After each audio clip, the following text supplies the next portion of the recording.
বন্ধুরা, আজকের রেসিপিটা শুধুমাত্র একটা আম আর আলু দিয়ে। এই রেসিপিটা যদি থাকে গরম ভাতের সঙ্গে আর কিন্তু কোনো কিচ্ছুর প্রয়োজন হয় না। এটা খেতে এতটাই সুন্দর হয়।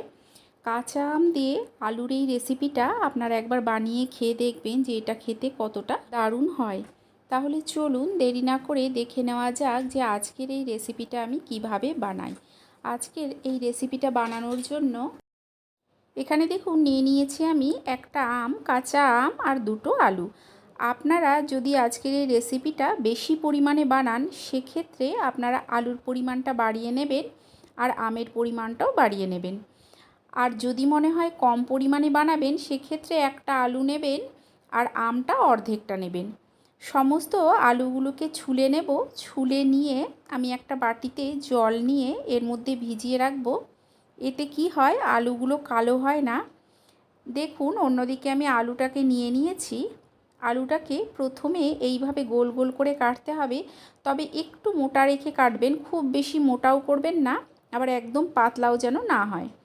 এখন সমস্ত আলুগুলোকে ঠিক এই রকম লম্বা আলু ভাজার মতো করে কাটতে হবে, তবে আলু ভাজার থেকে কিছুটা মোটা। আলু ভাজা যেমন একদম পাতলা হয় তার থেকে কিছুটা মোটা করে কাটবেন, তবে দেখবেন খুব বেশি যেন মোটা না হয়। সমস্ত আলুগুলোকে কেটে জলে ভিজিয়ে রেখেছি। এখানে দেখুন নিয়ে নিয়েছি আমটার মধ্যে আটি হয়ে গেছে।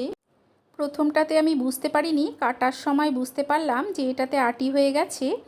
আটি শুদ্ধ আম কিংবা আটি ছাড়া আম যে কোনো নিলেই চলবে। এখন দেখুন আমটার সাইড দিয়ে ঠিক এইভাবে আমি কেটে নিচ্ছি। আমটা কচি থাকলে এটা পুরোটা একসঙ্গে কেটে নেওয়া যেত, তবে যেহেতু আটি হয়ে গেছে তাই সাইড দিয়ে এইভাবে যে মাংসটা আছে আমের সেটাকে নিয়ে নেব। নিয়ে সমস্ত এই আমগুলোকে একদম সরু, যতটা সম্ভব মিহি করে কেটে নেওয়ার চেষ্টা করবেন। ঠিক যেরকম আলু ভাজা কাটা হয় ওই রকম করে সরু সরু করে একদম মিহি করে আমটাকে কেটে নিতে হবে। আপনারা আজকের এই রেসিপিটা একবার বানিয়ে খেয়ে দেখবেন। বড়দের কাছে খেতে তো ভালো লাগবেই, তবে ছোটরা কিন্তু ভীষণ পছন্দ করে খাবে। তারা কিন্তু এই রেসিপিটা আরও চেয়ে চেয়ে খাবে, এটা খেতে এতটাই সুন্দর হয়। দেখুন সমস্ত আমগুলোকে আমি যতটা সম্ভব মিহি কুচি করে কেটে নেওয়ার চেষ্টা করছি। সমস্ত আমগুলোকে দেখুন আমি কেটে এইখানে রেখেছি। এখন অন্যদিকে আমি একটা প্যান বসিয়ে দিয়েছি, এতে দিয়ে দিচ্ছি কিছুটা সর্ষের তেল। তেলটা গরম হয়ে গেলে ধুয়ে পরিষ্কার করে রাখা আলুটাকে দিয়ে দিচ্ছি লবণ আর দিয়ে দেব হলুদ। লবণ আর হলুদের সঙ্গে প্রথমে আলুটাকে খুব ভালো করে দেখুন মিশিয়ে নিতে হবে। এই সময় গ্যাসের ফ্লেমটাকে মিডিয়ামে রাখবেন।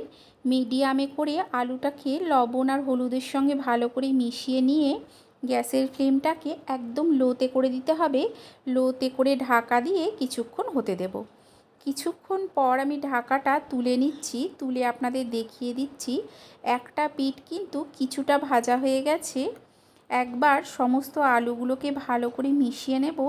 মিশিয়ে নিয়ে গ্যাসের ফ্লেমটাকে আবারও আমি লোতে করে দেব। লোতে করে ঢাকা দিয়ে দেব। ঢাকা দিয়ে করলে কি হবে, এটা তাড়াতাড়ি হয়ে যাবে। দেখুন আমি ঢাকা দিয়ে এটাকে আরও কিছুক্ষণ হতে দেব। আরও কিছুক্ষণ পর আমি ঢাকাটা তুলে নিচ্ছি। এর একটা পিঠ বেশ কিছুটা লাল হয়ে এসছে। এখন আর ঢাকা দেব না, গ্যাসের ফ্লেমটাকে মিডিয়ামে করে দেব। মিডিয়ামে করে এটাকে তৈরি করে নেব যতক্ষণ না এটা ভালো মতো ভাজা হয়ে যাচ্ছে। দেখুন আলুগুলো কিন্তু সেদ্ধ হয়ে গেছে। যখন দেখবেন আলুটা প্রায় ভাজা হয়ে চলে এসছে, ভালো মতো সেদ্ধ হয়ে গেছে, সেই সময় দিয়ে দিতে হবে কুচি করে রাখা আমগুলোকে। আর দিয়ে দেব হাফ চামচ পোস্তদানা। দিয়ে ভালো করে মিশিয়ে নিয়ে আর কিছুক্ষণ হতে দেব। আপনাদের এই রেসিপিটা ভালো লেগে থাকলে লাইক করে দেবেন, শেয়ার করে দেবেন, কমেন্ট করে জানাবেন যে কেমন লাগলো। আর চ্যানেলটাকে অবশ্যই সাবস্ক্রাইব করে দিয়ে পাশে থাকা বেল আইকনটা প্রেস করে দেবেন। এতে কি হবে, যখন কোনো নতুন ভিডিও আমি আপলোড করব সবার আগে নোটিফিকেশান আপনার কাছে পৌঁছে যাবে। দেখুন একটু লাল লাল করে ভেজে নিতে হবে, তবে আমটা কিন্তু একেবারেই আগে দেবেন না।